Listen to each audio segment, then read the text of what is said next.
Jy is ingeskakel op Stream Central en ook wêreldwyd by streamcentral.co.za of via die app. Nou dit is tyd vir The Pet Pulse op Stream Central saam met Lupa Reptiles and Roots. Low, heartbeat rising. You're tuned to the Pet Pulse,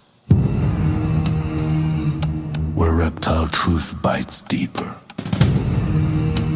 Lupa brings the wild to the mic. Tuesdays 15:30, only on Stream Central. Nou, vanmiddag gesels ek met Iliana Lambrechts daarvan Lupa Reptiles and Roots. Iliana, hoe gaan met jou?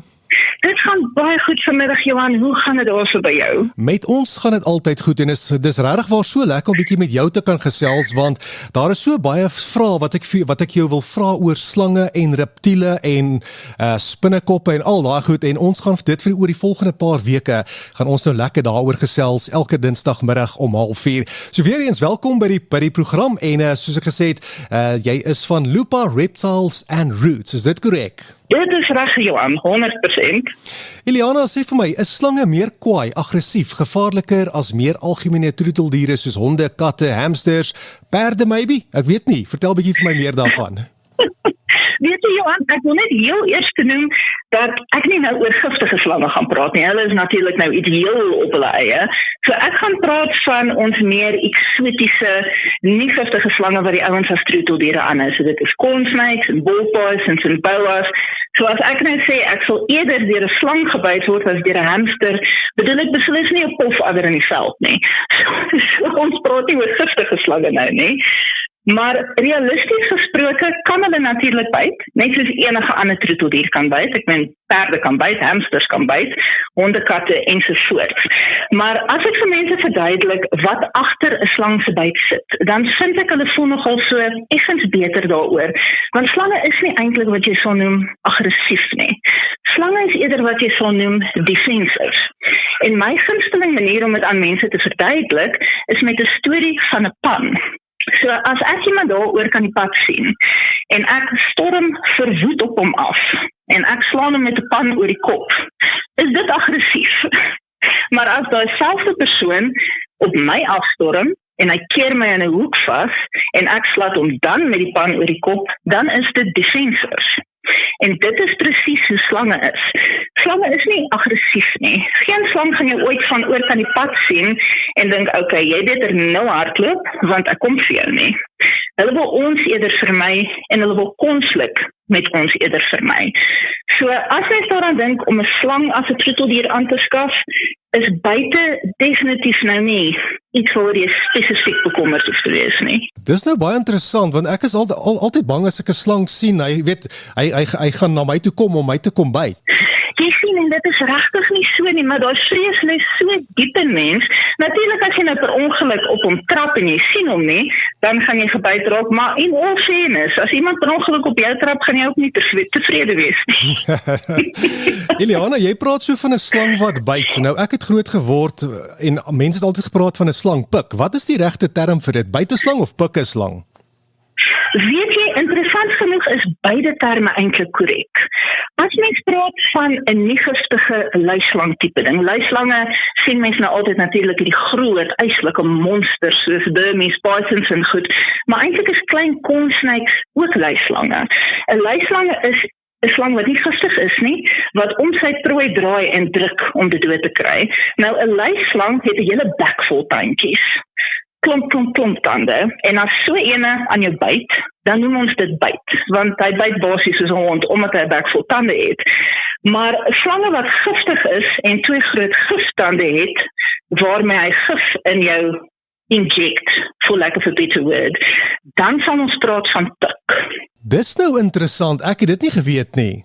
Ja, dus, ek dink is omdat in Engels is dit dood eenvoudig net 'n byt, maar in Afrikaans het ons nou geëindig by byt en pik.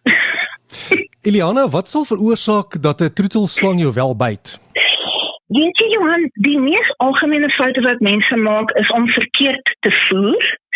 As jy nou die slang se kos ontdooi het en jy dit lekker opgewarm, dan sal mense baie keer nou hierdie muis of die rot aan die stert vat en dit so vir die slang aanbied. Maar die ding is, hulle mik nie altyd heeltemal reg nie. So hy mik miskien vir die muis en dan buite nou vir jou raak, want daar's nie veel spasie tussen jou en die kos nie. Die ander meer algemene rede is dat hulle doeteenvoudig bang of opgestres is. Dit kan wees omdat hy geskrik het, dit kan wees omdat sy kas verkeerd ingerig is en hy voel onveilig, en ons weet nou onsself, kyk, as jy deur 'n hele week van horribale stres gaan, dan voel jy op die einde van die week nou nie meer heeltemal so vriendelik toe die week begin het, nie? So as die arme slang nou in konstante stres is, elke liewe dag, dan is hy baie meer defensive.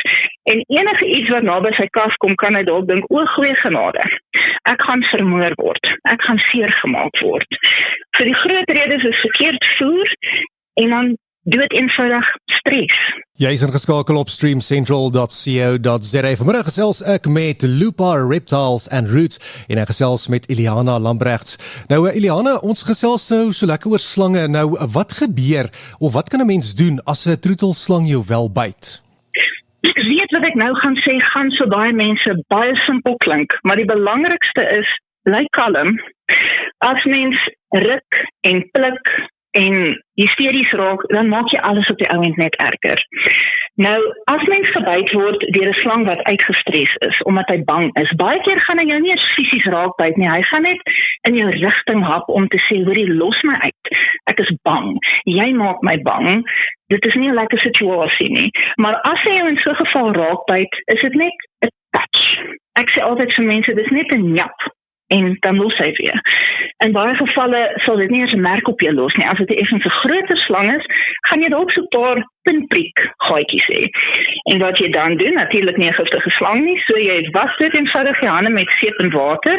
As jy baie graag wil, kan jy so 'n bietjie ou Savlon salfie daar aansmeer, maar in alle eerlikheid, dit is nie eens nodig nie. So was net die plek, hou hom skoon en droog, moet natuurlik nie daaraan krap nie. Die moeiliker een is as 'n slang jou raakbyt, wanneer jy besig is om hom te voer en hy misgis homself en hy moet bietjie skeef. As 'n slang aan jou vasbyt, omdat hy dink dit is kos, dan wil hy nie eintlik los nie, want sy brein sê vir hom, hou vas, want jou kos gaan wegkom. Nou in baie gevalle na 'n paar sekondes besef die slang, okay, wag, dis nie kos nie, en hy los van self.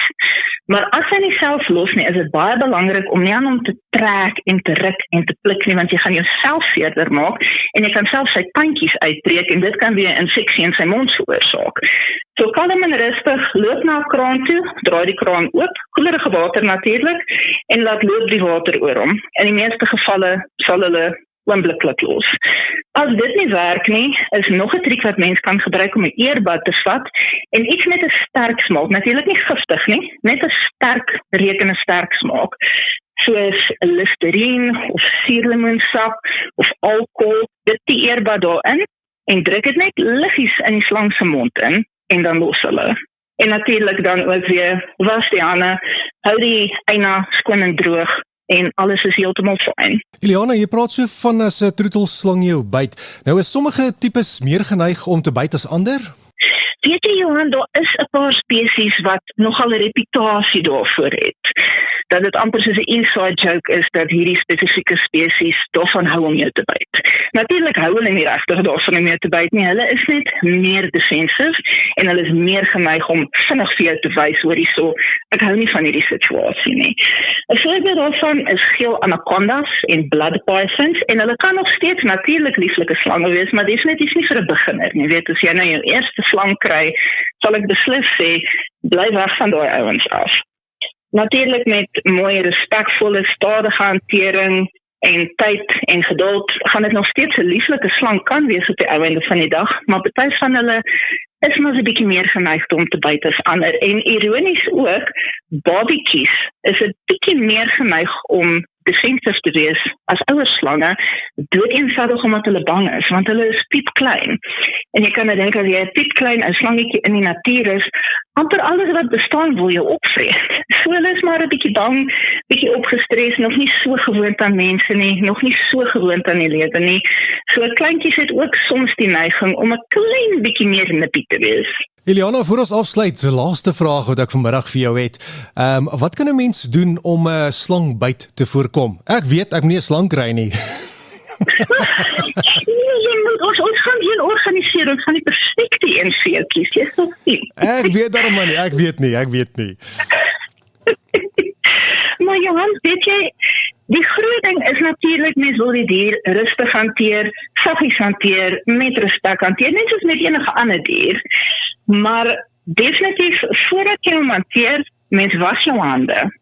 Dit is goeie praktis om jou hande te was, in geval jy nou dalk ruik na die hamster waarmee jy weet voor die hamster wat jy rondgedraai het. Jy wil nou nie graag met jou hamster sluiwer hande die slang gaan uithol nie, want hy kan jy dalk misgis vir 'n snack. So dieselfde met honde en katte, die reuk kan hom dalk benoud maak, want o genade, hier is 'n ander roofdier op my. So was jou hande voor jy aan hom werk en definitief voer verantwoordelik. Ek vind baie keer as mense nou al 'n rukkie lank geslang het, dan raak jy meer gewoond aan hom, jy raak 'n bietjie brawer en op die oomblik voel mense bietjie soos Tarzan. Maar dit is nie 'n goeie ding om soos Tarzan te voel nie. Want dit is wanneer jy nonsens aanvang. So wanneer jy voer, moet nie die ontdooide kos met jou hand direk vir die slang gee nie. Kry vir jou 'n lekker lang tweezer of selfs as jy 'n braaitang het, waarvoor jy nou nie meer regtig baie lief is nie, want die vrou gaan ook nou nie meer so lief wees vir jou as jy nou die regte braaitang gebruik op 'n dooie rot, nee. Maar selfs 'n braaitang sal werk, net 'n utensil waarmee jy die slang sy kos kan aanbied, wat lekker ver weg is van jou hand af. So as hy mik na sy kos en hy mis miskien, dat hy nou nie vir jou in die hand raak uit, nee. Eliana, ek het nou so baie geleer oor slange. Dit was my regtig waar so interessant nou gewees vanmiddag en ek sien sommer baie uit na die volgende paar weke want hierdie gaan nou 'n gereelde gesprek wees op 'n Dinsdagmiddag om 04:30 en jy gaan al hierdie interessante goedjies met ons deel hierso op Stream Central. So ek sê weer eens vir baie dankie en jy moet 'n lekker middag verder hê. Baie dankie Johan, 'n lekker dag daai kant. Ja, so gesels Eliana Lambrechts daarvan van Lupa Reptiles and Roots. Onthou, dis elke Dinsdagmiddag om 04:30. Low. Heartbeat rising. You're tuned to the Pet Pulse, where reptile truth bites deeper. Lupa brings the wild to the mic. Tuesdays 15:30, only on Stream Central.